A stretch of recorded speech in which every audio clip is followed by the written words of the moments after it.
Well, welcome everyone to the monthly conversation on racial healing and reconciliation at the Jacksonville Urban League and its Center for Advocacy and Social Justice.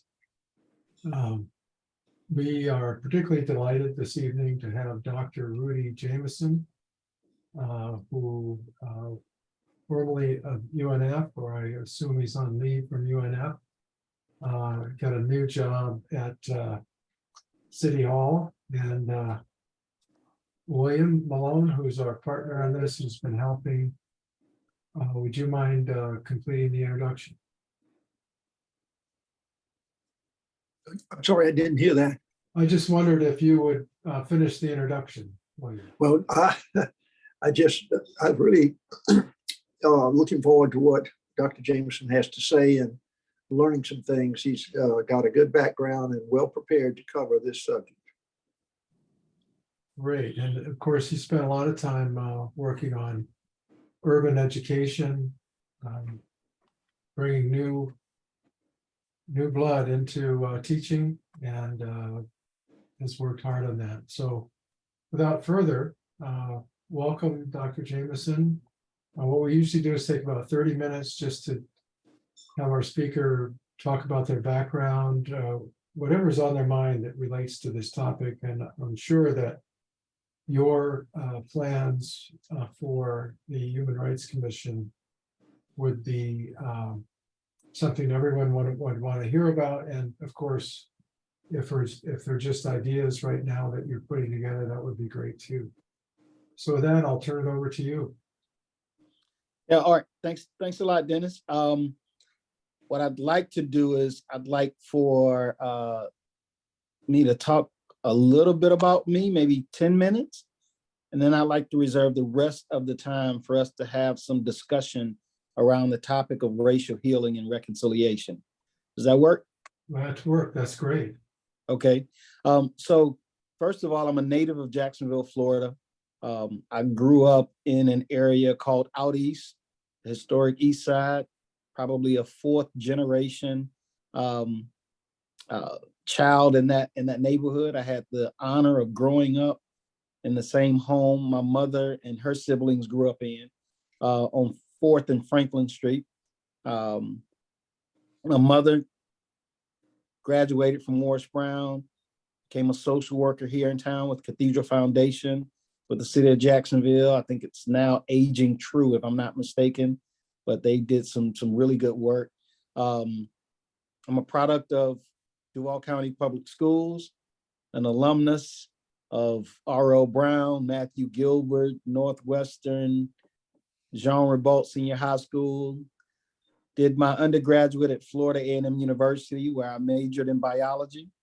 When I graduated, I had no clue what I wanted to do. I knew the very first semester of school that I wasn't going to med school. I took a look at everybody who was slated to go to med school and realized that my social life was entirely too healthy for me to commit to that degree of discipline, right? But I didn't change my major. So it was fall semester. I was taking some prerequisites for physical therapy, which I wasn't sure that I wanted to do. And 2 family friends came over to Tallahassee to a football game. I convinced them on their way out on Sunday to have breakfast with me. One was Dr. Alvin White, who was an assistant superintendent with DCPS, and the other was Ken Manuel, who was my 6th grade principal at R.L. Brown when it was a 6th grade center. And he was a director at the time with DCPS. And I convinced them. I told them I was broke. I needed a job. My financial aid was up. That was Sunday morning. Tuesday, I had an application. Thursday, I drove home and interviewed with Mandarin and Wilson High School. And that following Monday, I was in a classroom teaching earth space science. So I tell you that story for 2 reasons. Number one, education, I didn't choose, it chose me. So it was serendipitous of how I fell into that profession. And that's how I began my professional career. And number two, a favor isn't fair. So that's how I ended up in education. I fell in love with it, so much so I went back and got my master's in educational leadership and became a vice principal at one of the first charter school initiatives in town, Empowering Young Minds Academy.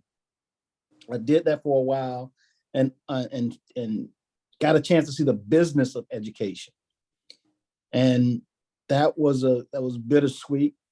I made a critical decision at that point. If I'm going to play this game, I'm going to play it for higher stakes. So I left education and went into corporate America. I landed with a company called Eli Lilly and Company in pharmaceutical sales.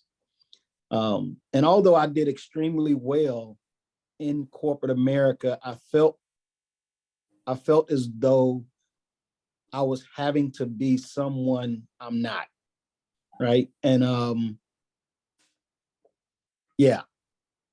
So I came back to education eventually, went back and got my doctorate at the University of North Florida in educational leadership.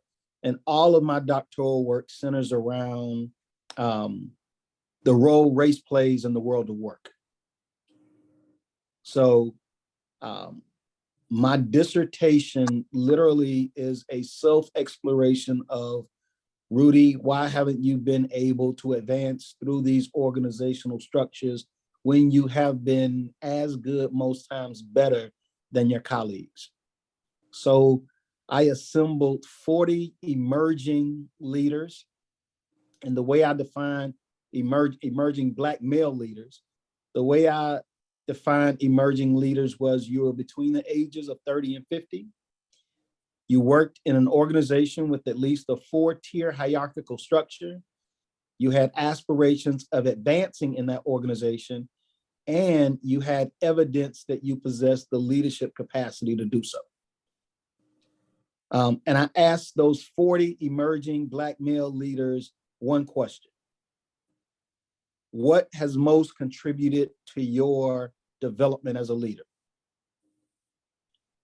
But I asked that one question through 4 different lenses. The first lens is I asked it through the lens of career mobility.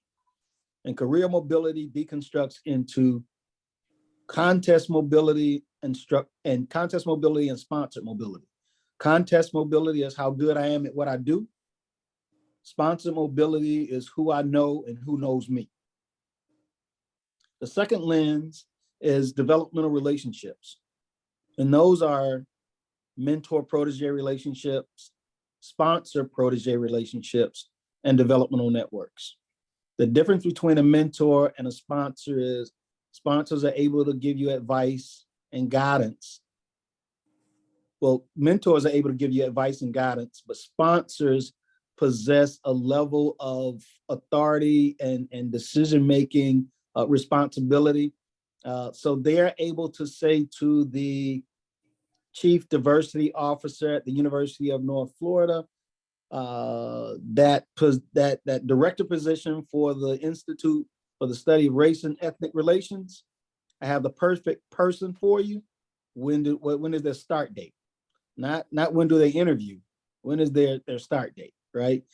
The Harvard Business Review will tell you that not only do you need one mentor, you need multiple mentors, right? Sylvia Ann Hewlett would tell you, forget a mentor, get a sponsor. Rudy Jamison is saying to you, you need your own personal board of directors to help you navigate and negotiate your way from your point A to your point B.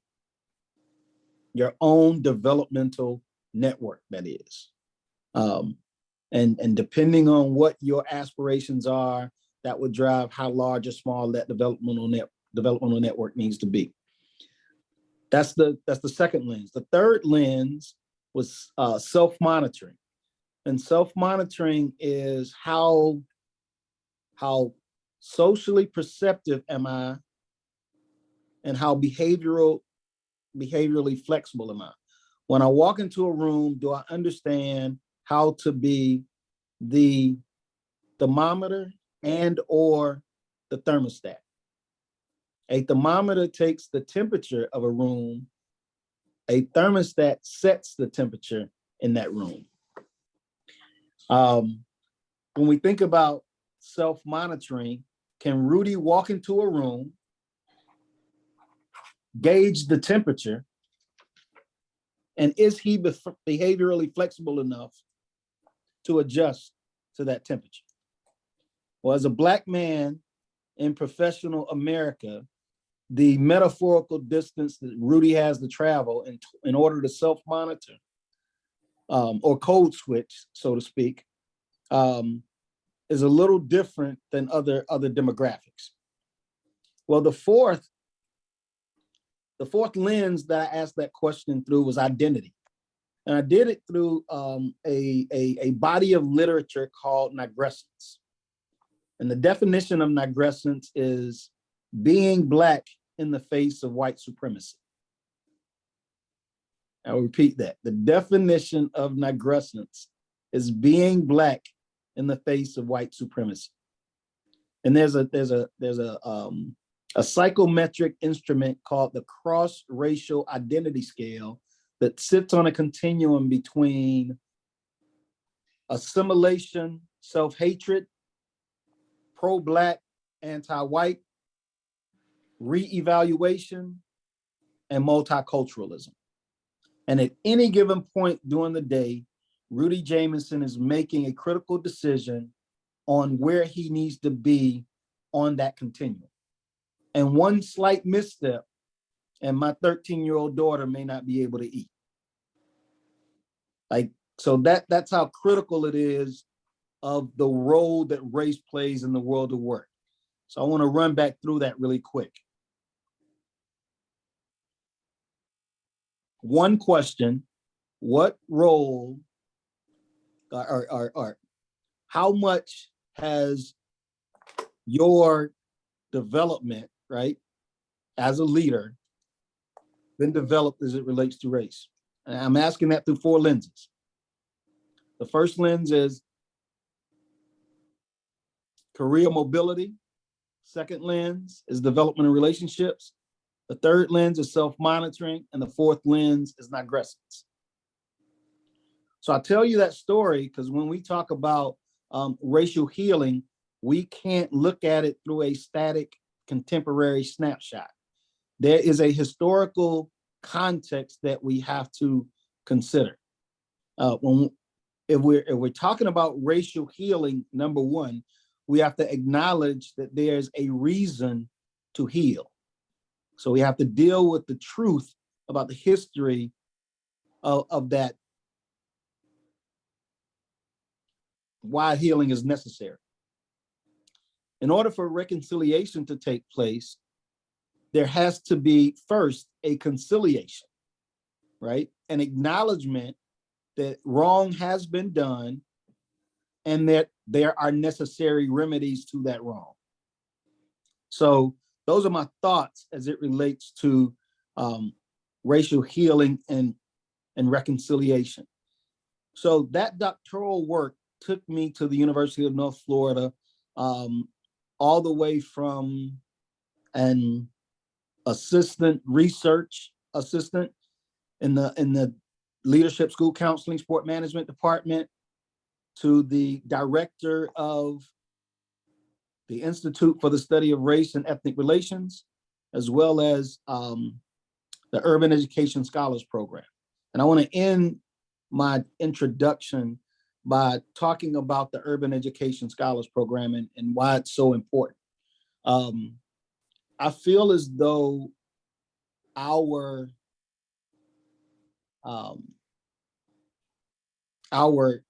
institutional freedoms, our educational freedoms are under attack. In the world of academia, we call the study of learning, the study of knowledge, epistemology.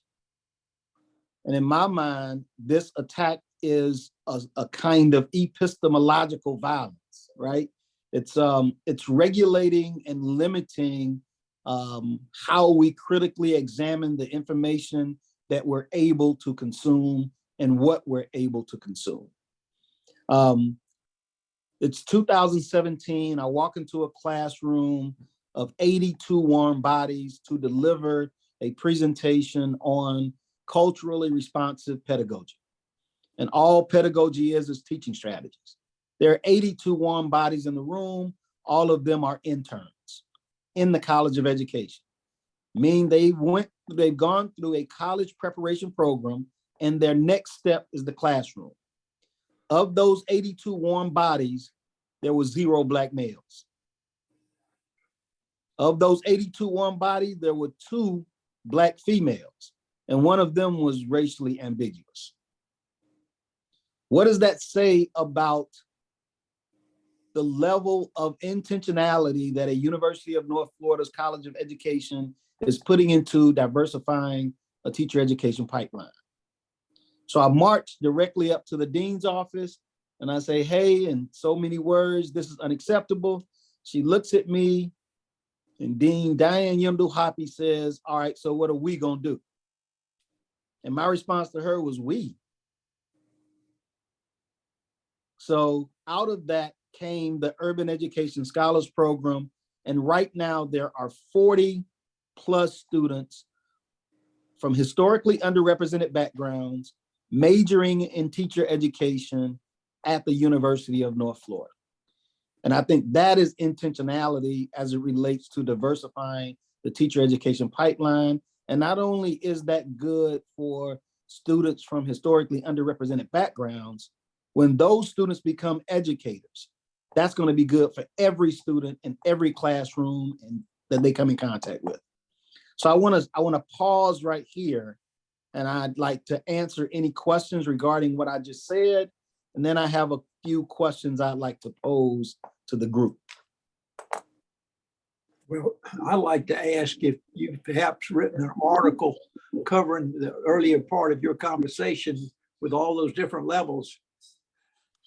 So William, not only is it an article, it's a dissertation. So if you Google Rudy Jamison, and it's the title of the dissertation was Black Male Leadership Perspectives Regarding the Role of Race, the role of race in the world of work. I'll forward it to you, William, so you can forward it out to this group. I appreciate it.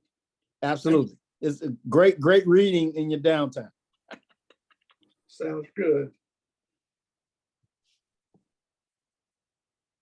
Can you talk a little about your new responsibilities, what you hope to accomplish?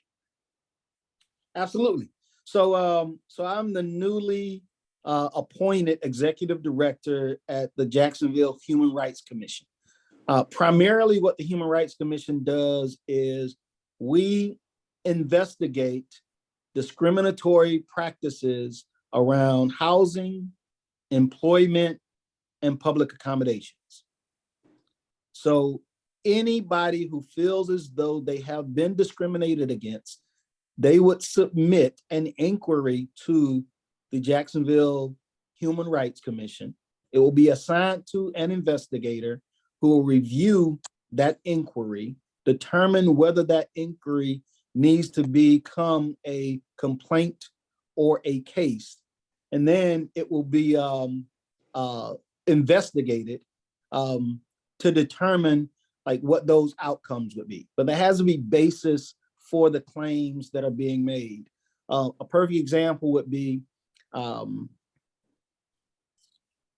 there is a employment discrimination inquiry because of a disability, right? That case is submitted, would be examined if there's basis. If there is a discriminatory practice in one of those protective classes, this one being disability, right? And cause is found that the employer either discriminated against, terminated, or retaliated against an employee because of a disability, the Human Rights Commission would find cause, right, and submit that claim. And then there's always opportunities for mediation and conciliation, right? So we're always trying to somehow have these cases come to a mutually beneficial conclusion and we settle. I'm still in the office tonight because I've been in a 6-hour conciliation all day today regarding a disability and employment issue. So that's the primary purpose of the Human Rights Commission: housing, employment, and public accommodation discriminatory practices. Our job is to eliminate those in the city of Jacksonville. What I'd like to do is I'd like to expand the Human Rights Commission to include external outreach and partnerships with individuals or organizations and institutions who are doing the human rights work. And what that looks like for me probably sits in 3 buckets: programming, projects, and events. So I'd like to bring different types of programming, possibly reinstitute what the Human Rights Commission did years ago with the study circles, to create more conversations around this idea of human rights, racial healing, reconciliation, things of that nature, but also to make it an educative endeavor for all parties. Now, this is one of the challenges that I've found as I've been doing this work over the past 12 to 15 years, is the biggest challenge for me has been developing a concise and precise, what I like to call course catalog, where every citizen in Jacksonville can engage, right? So if you think about that course catalog, you go into a college campus, you select a major, and your courses begin at 101. For some of us, those courses may begin in developmental studies where we're taking remedial courses, right? But I mean, you graduate from your undergraduate course, your master's degree starts at a 2,000, 3,000 level course. You take doctoral courses, those are 5,000 level courses, right? So there are different points of entry into this work of racial justice and social change. There are different points of entry in this work of human rights. How do I extend an invitation that's gracious enough, that's safe enough for every citizen to understand that they can engage in this work? And it begins with building some kind of stewardship in this space. And we have to engage people in order for them to learn and understand and be open to learning and understanding about this space. Because until we come to a shared collective understanding of what racial healing and reconciliation actually means, I don't think we're able to have these conversations, right? I would imagine all of you know a Rodney Lawrence Hurst Sr. on this call, right? Local civil rights icon, just had his 63rd commemoration of Axe Handle Saturday. Well, a conversation with Rodney is at the 5,000 level course. Not everybody is ready at that readiness stage to be in conversation with Rodney Hurst about racial healing and reconciliation. How does Rudy extend an invitation that's gracious enough for that person to engage in this work in a meaningful way, and for us to move in a direction where we are sharing truth, where we are sharing learning, where we are sharing understanding, and we're sharing language around this space. So that's the short of the long of my vision for the Human Rights Commission, but it'll be a collective effort with me, my staff, and the mayor's office to do so. Great. Covers a lot.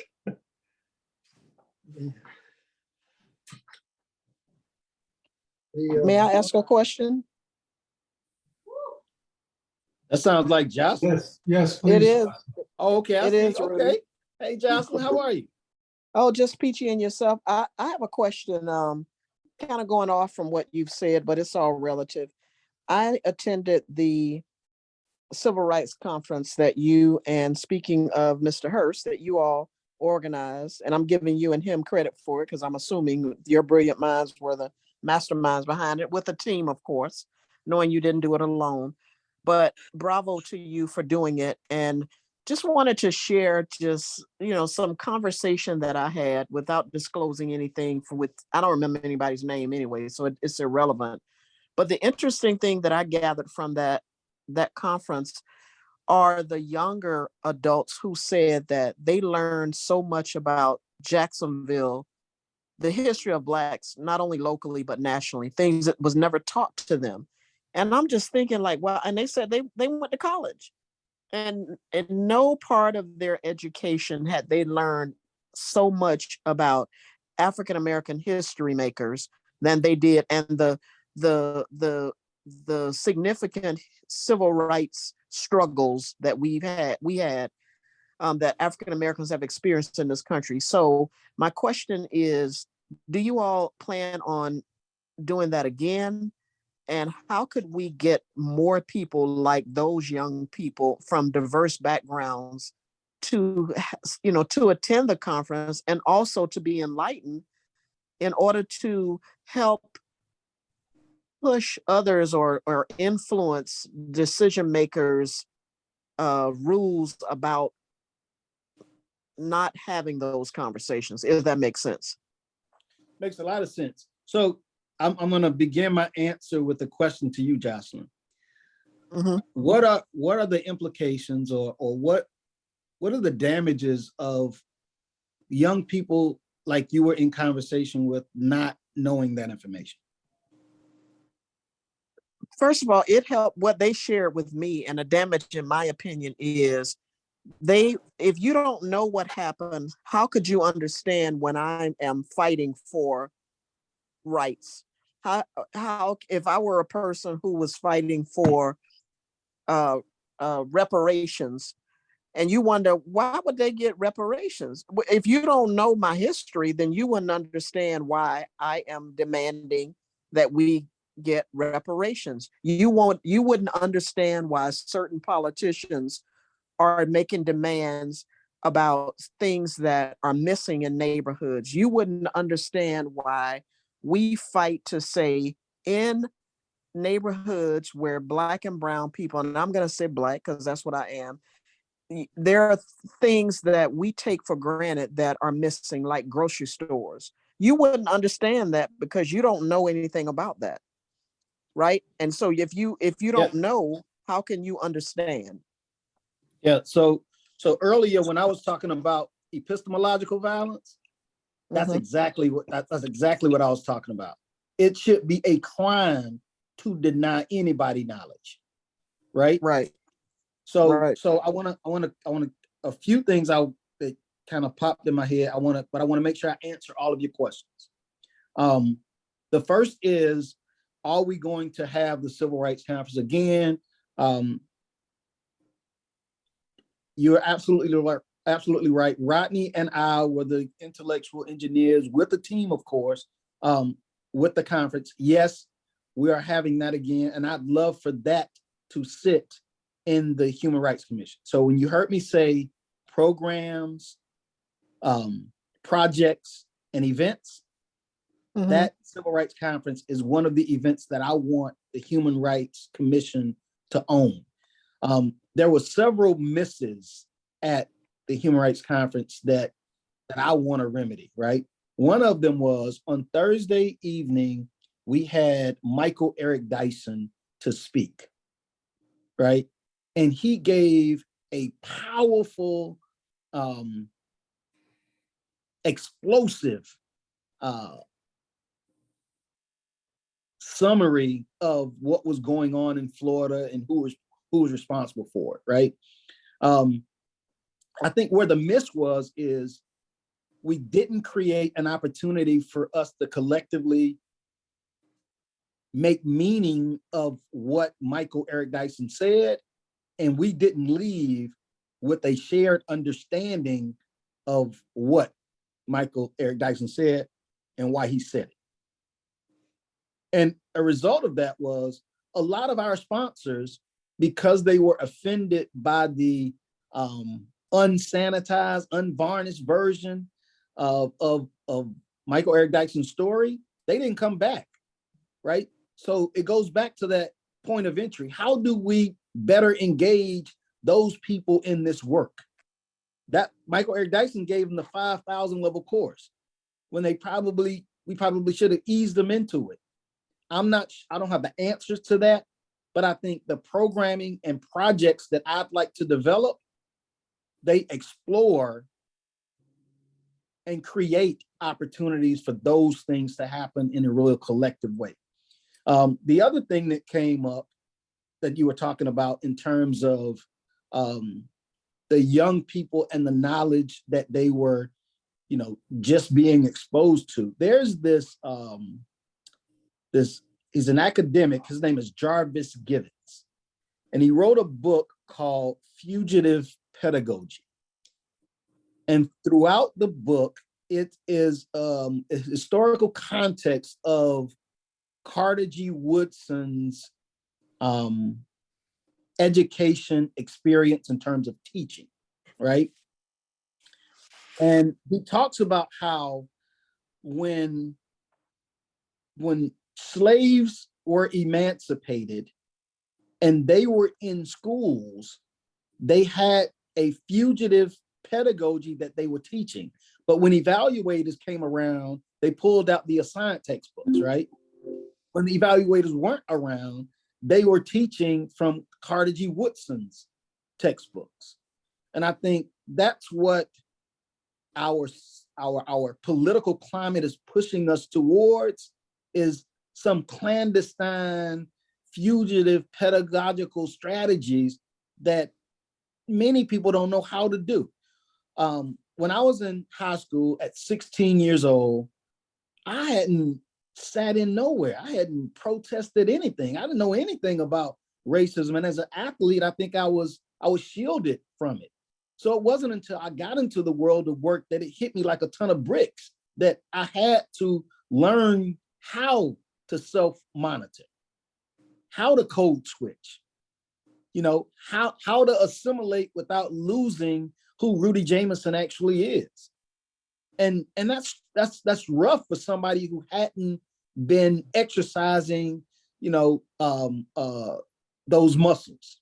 So I think it's important for us to engage young people in this work. I think it's important for us to teach them how to think more critically. And I want to circle back to building connoisseurship in this space. The way that we build connoisseurship is through reading, reflective practice, and proclivity. And when I say reading, I don't mean just reading books. I mean reading articles. I mean any way that you consume information. That's what I mean by reading. And we need to be real critical of the information that we consume, and we need to do that individually, and we need to do that collectively. This idea of reflective practice, I believe in every day carving out space to see what I did well and what I could have done better. And then proclivity is we got to wake up every day and do it. And that's how we build connoisseurship in the space of racial healing and reconciliation. We got to be intentional about doing it in that space. And we got to be intentional about engaging other people to build connoisseurship in that space as well. Yeah, and as I've been traveling lately, and this is my last comment, and I tell people that I'm from Florida, oh my goodness, everyone says, what are y'all doing in Florida? What's happening? I used to enjoy visiting Florida, not anymore. And so I wonder, is that the goal? So that only certain people are welcome in Florida now? Are you creating this climate because that's all you want, who you want to visit here? That's my last comment. Yeah, so I'd love to hear other comments on that topic. But Jocelyn, what I would posit is it's almost like I I don't know if you guys ever heard the metaphor of if you boil a frog extremely slow, they won't jump out the pot, right? But if you put them in hot water, they're going to immediately jump out the pot, right? I think that's what we're experiencing because the legislative language is not congruent with the political theater that everybody else is seeing nationally and internationally, right? The legislative language doesn't say anything about woke. The legislative language doesn't say anything about banning books. The legislative language doesn't say anything about not teaching African-American history. The legislative language uses code words like comfort and guilt, right? You can teach whatever you want to, unless it makes students uncomfortable or feel guilty, and the parent has to like dispute whatever content that is being taught. That's what the legislative language says. It doesn't say anything about woke. I mean, that's a colloquialism, you know, for the epistemological violence that I'm talking about. So when everybody from outside of the state of Florida, when they're seeing this political theater play out on stage, for them, it looks much, much worse than we are feeling it, because we wake up every day and we can still live the life we always wanted to live. There is no direct, immediate impact on how we exist. And the ironic part about it is we weren't doing a good job teaching the stuff anyway. I'd love to hear other people's comments on what Jocelyn's thought process is. Sherry, looks like you have a comment. Hello, and I want to thank you so much for this opportunity.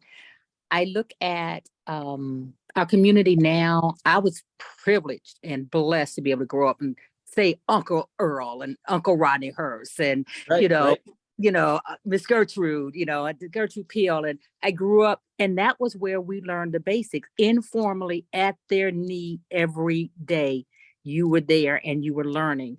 And one of the things they taught us is how to complain, how to make your words known without seeming angry or yes, I'm angry, but I know I have to get this through, just like working with the Human Relations Commission. You know what you have to get through, but there's a way to do it to get it through.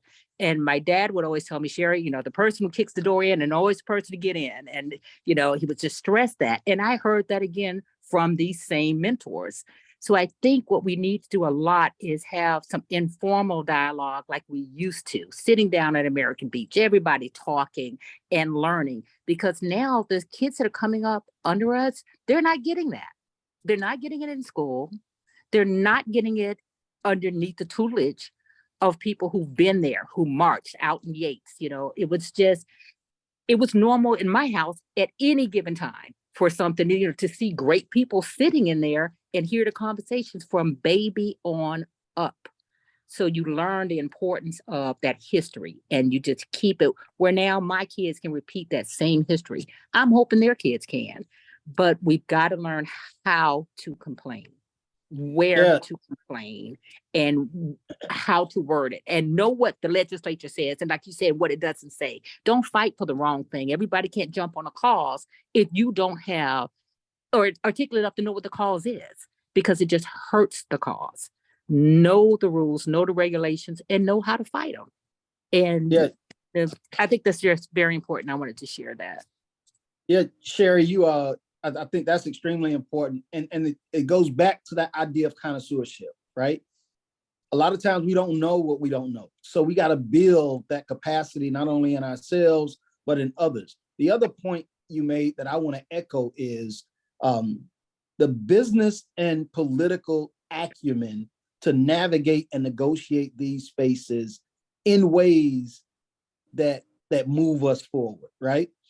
Everybody can't be a Rodney Hurst. Everybody can't be a Rudy Jamison, right? But we all need to be able to play a role in moving humanity forward here in Jacksonville, Florida. Thank you. Any other comments?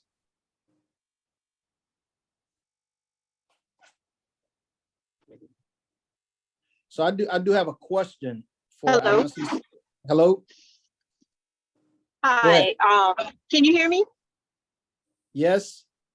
Okay, great. I have a comment. My name is Mary, and my comment is, I personally know people in the LGBTQ community that has left Florida due to the policies. We've heard about celebrities. Dwayne Wade and his family left Florida because of the same reason. And I'm not originally from here. I was born and raised in Brooklyn, New York. And I continue to have conversations with my friends who are appalled of, everything that's happening down here. So, if the world, the nation is paying attention.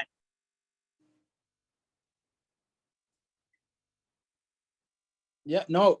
And that's Maryland, right? Yes. Yeah. Maryland, I absolutely agree. The nation is paying attention. And I think it's going to be incredibly critical for us to be on the right side of history with this one. And I think what that looks like is, all of those protective categories that we talk about, all of those identity markers that are in question, be it disability, LGBTQ+, gender, sexuality, race, faith, whichever identity marker we're talking about. In my mind, we got to figure out a way for us to stand in solidarity across borders of difference, with a vision for equity, equality, and justice, right? And I mean, that's individuals, that's organizations and institutions who are, thought leaders and intellectual authorities in those spaces. And I think that's what I aim to try to do, is have these individuals create a space where these individuals, organizations, and institutions can stand in solidarity across border difference, as it relates to justice. May I say something on that? Absolutely. I learned in about the last year that major corporations have found that by hiring a diverse population from all countries and all races and both sexes, by having all of that diversity, they will be more successful. They will accomplish more. And I wonder if we could get someone from some of these big companies that are following those kind of policies to come to explain to the rest of us down here in Jacksonville how it works. Yeah. So William, that's not new, right? There's a myriad of empirical evidence data that tell you that more diverse organizations are more successful. That data is out there, and those big organizations know it. And the more they diversify, the better they are. What we're dealing with more is a socio-cultural political phenomenon in the state of Florida. We will vote against our own economic interests, our best economic interests, because of a cultural belief or value. And that's where the education piece comes in as well. I live in Dinsmore right now, and I drive by Confederate flags going home every day. They hanging on the back of trucks.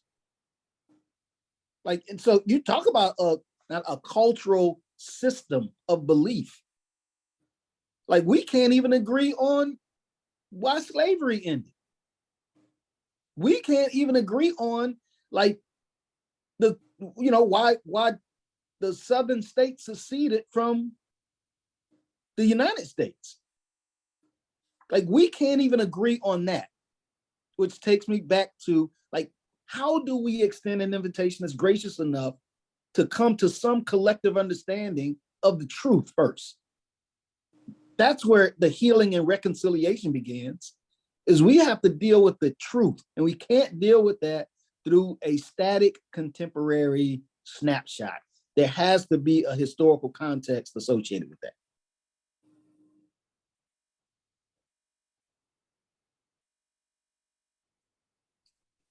So I've got a question. I'd love for everybody's feedback, particularly as it relates to the future of the Jacksonville Human Rights Commission. newly appointed executive director, what would be your advice to me?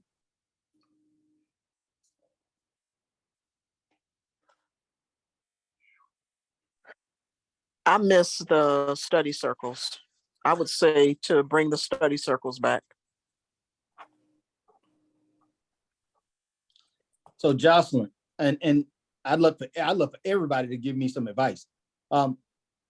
Jocelyn, what I'm thinking about, and I'd love to hear your voice on this one, is a speaker series associated with those study circles to provide the content that we're collectively making meaning of. Yeah, I What do could you- see that. I could see that the significance of that. I mean, just to again to get talk about the civil rights conference. I learned from that, right? And then I looked at the aha moments that many of the folks were having. So, and that came from the speakers. So to have speakers, a series, but then I think it should be followed by those intimate circles where people then can almost That's what I'm saying. Yes, Yeah. that's the Yep. But the speakers are providing the content for Yep. the deep dive. Yes, exactly. I Yeah. love it. Yep, and on a very consistent base. Yep. Thank you. I would look at some of what W.K. Kellogg has done. They've had some pretty good successes in dealing with some aspects, I guess, of racism. For instance, working with preschool age children to get them so they're up to the level for the first grade when they get there is one example. Another thing they did in New Orleans is they cut the murder rate dramatically for 3 years in a row. Then for whatever reason, that program must have stopped working. I mean, stopped being used, but it was dramatic what it did to cut the murder rate. So some of their concepts, if we could bring them here. I've already asked Kevin Gay to present this idea to the mayor of using the Kellogg's concepts because they've been successful in 14 US cities. And the two examples you gave, William, was early childhood education, and could I title the second one law enforcement, where he's talking about the crime rate? Well, I mean, I'm not sure how you might want to describe it, but the result was that Lower crime rate. The effect Got on the murder. They had community Okay. policing. And a lot of churches were involved, Okay. Thank you. surely. On that note, I would wonder if you could, I think it was about 2 years ago, maybe even 3, there was a session of the commission that looked into police relations. And unfortunately, it was not recorded, but it was very clear that there was an information gap between representative of law enforcement and what the typical Black citizen goes through when they have particularly young boys that they have to educate as to how to deal with stops and how they have to deal with stops. I mean, there was clearly just a huge disconnect. I wish I had a recording of it because. Dennis, was that a conversation, or was that like academic research? Well, No, it was a conversation, okay, got it. Okay, all right. and there was a representative from the police department, the community engagement person, and then I think Octavia was on it, and some other folks. So that could feed into the speaker series and study circles as well. Yeah. Yep. Okay. Now, we are we have been conducting through our Rhonda Lee's youth crime prevention program, conducting engagement circles with law enforcement. And oftentimes we have street level officers, even sometimes from their cars, and engaging in the conversation, and they've been quite useful and engaging. We're going to continue those this coming year. Thanks to the assistance of the Attorney General of the state of Florida. Okay. Encourage people to pay attention to those when we announce them, because they're good opportunities. Okay. Thanks, Dennis. Looks like Selena Mendez. Yes, hello. I was just curious, is it some kind of way, I don't know if you all do it, that you all can have like some type of workshop with businesses about discrimination, about human rights? Because unfortunately, I have had to go through your service before. I brought a claim against a company that I work for. Yep. I hope we did a good job. Yes. It was back in 2003. So I was just wondering, could it be more training or something like that for different companies, so that you won't have these managers, showing discrimination against people? I was a victim of racism on my job, and I brought a claim against the company. Right. So that's those are public interest accommodations that come with every case. Okay. And like in housing, like HUD demands that we offer that during every case. So within the conciliation today with employment, like that was one of the things that we recommended for the employer. So those services are here. What we have not done a very good job of is making sure the public is aware that those services are here, number one, that those services are free, number two, and that those services are necessary, number three. So that's part of the outreach piece that I intend on expanding as it relates to the Human Rights Commission. Okay. All right. Thank you very much. Great advice. You're welcome. Jacqueline, you had your hand up?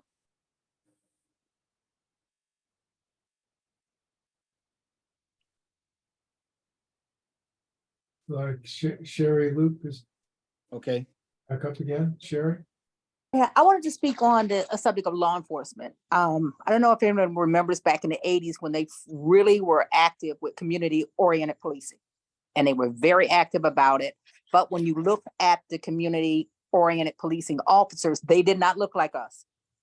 So we had a lot of problems with diversity getting into the program. Once the program started, they did away with a lot of the programs that played into that.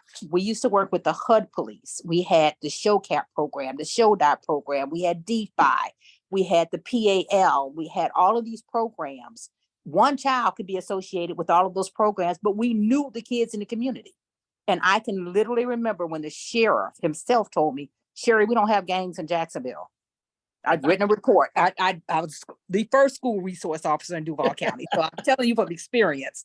And I wrote a report, and he said, you can't tally this. We don't have gangs. Well, I don't know what you're doing, but at my school, we have gangs. And I was off of Beaver Street, and I did Northwestern. I did, James Weldon before it was School of Excellence. I did all of those schools. But it was the Chamber of Commerce, I guess, that they're saying this pressure's coming on. We can't have it. Federal funding came in, and all of a sudden we had gangs because we had money to now have a gang unit. And we knew we had gangs back then, but they said, no, they were youth groups.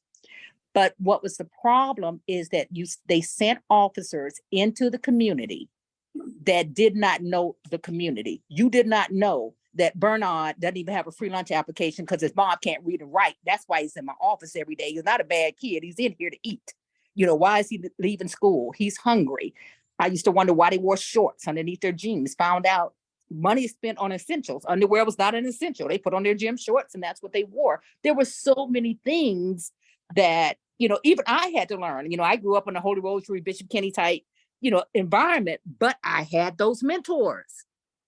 I had these people around me, and I was, in the National Council of Negro Women, those things young. I would hope that the sheriff's office would bring back those programs because it was a pie. Everybody had a slice of the pie. So you had your shows, which was serious habitual offenders, drug involved. We had comprehensive action program, show cap. Everybody had a slice of the pie. And we came to the table at least twice a month. And we talked about what's going on in your school. What do your kids need? So-and-so's parents, were arrested. The police roughed them up. I know I have to be a little extra kind to this particular child because they have that scare factor of law enforcement. And I can remember being told, Sherry, you let them sit too close to you. They're kids. I understand that. Okay, so now you send 6 officers to my school to bodyguard me because you're afraid of the kids that I'm hanging out with. But a lot of those kids today have come back. One is a major football player, from here, have come back and said, without Shoot Baskets Not Brothers, without PAL, without the school resource officer program, we wouldn't have had that. But we did proactive policing, not just reactive. And that's what we've lost in this community. We're reacting to every single thing. Who is out there doing the proactive policing, letting these kids know that law enforcement, everybody's not right in law enforcement. I'm the first to admit that. But there is a side of law enforcement that they need to learn that, hey, look, if you do need help, you can get it from law enforcement. If your child needs to go away from the summer, guess what? I can send your child to the youth ranch and they just have camp. It's not a punitive thing. It's to get away from the environment thing. No one's doing that anymore. Now it's become very political. It's become who's going to be the next, a chief, assistant chief, sergeant, or whatever. And nobody wants to step on toes. So no one wants to speak out and say, why? Walking the street, shaking hands. Okay. You walked the street, you shook some hands. Who did you talk to? What information did you take back to your department so that they can learn how to police in our community? They took away the no longer driving while black program. It's now the what to do is stop by the police program. I've had a police department actually say, did you tell our kids that they don't have to answer us? Did you tell the kids we can't search their cars? You Skippy, I did every single time I do a speech. If I can search your car, I don't need to ask you. If you know what's good for you, keep your hand at the 10 and 2. Now is not the time to argue. Let me show you how to put in a complaint. Don't ride 5 deep. I don't want to see smoke billowing out the back of your cars. I don't want to hear your radio and give me an excuse to pull you over. And they were like, Sherry, why are you telling these kids that? Sherry, you need to write all them rules down, publicize them.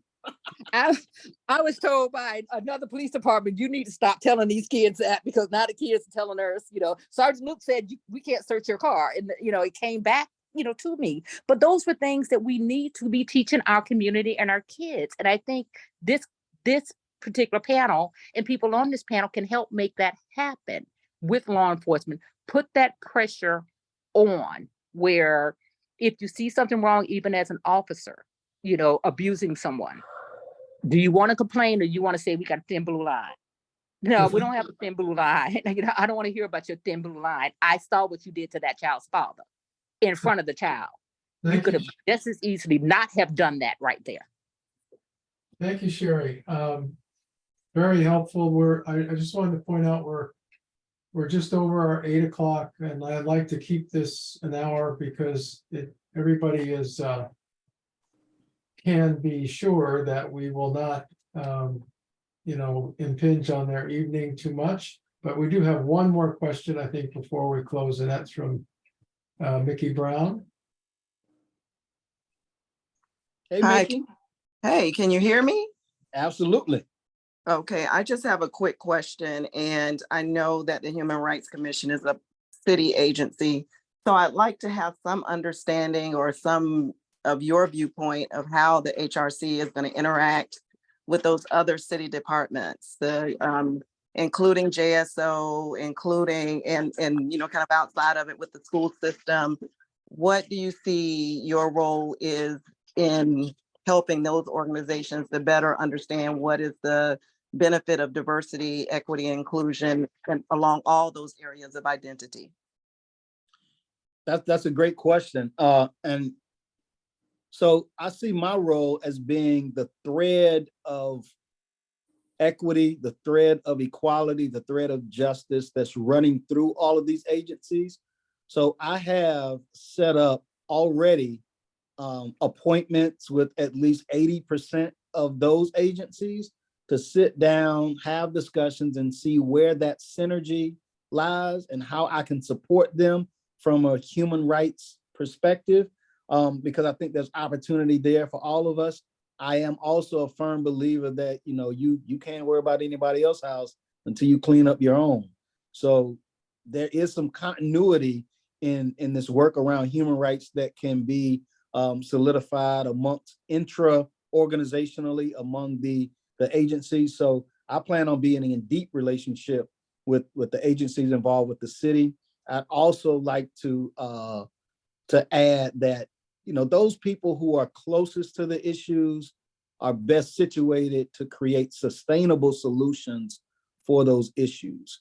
So to partner with individuals, organizations, and institutions who are closest to the issues, build capacity in them, and lead from behind with them in a real collective way with not only the city of Jacksonville, but the nonprofit community, the business community, the faith-based community, the philanthropic community, and stand in solidarity across borders of difference in ways that build capacity in those people who are closest to the issues. And I think every agency with the city has to have that mindset of working with communities from the inside out as opposed to the outside in. And if we can create some continuity around that thought process, you know, that belief system, I think we can better engage citizenry in Jacksonville to participate in all of these processes we're talking about. Thank you. Absolutely, Mickey. Thank you, Dr. Jamison. Any final words before we close? Yeah, my final words are, I'd like to challenge each of you to individually either begin or continue to build connoisseurship in this space of racial healing and reconciliation.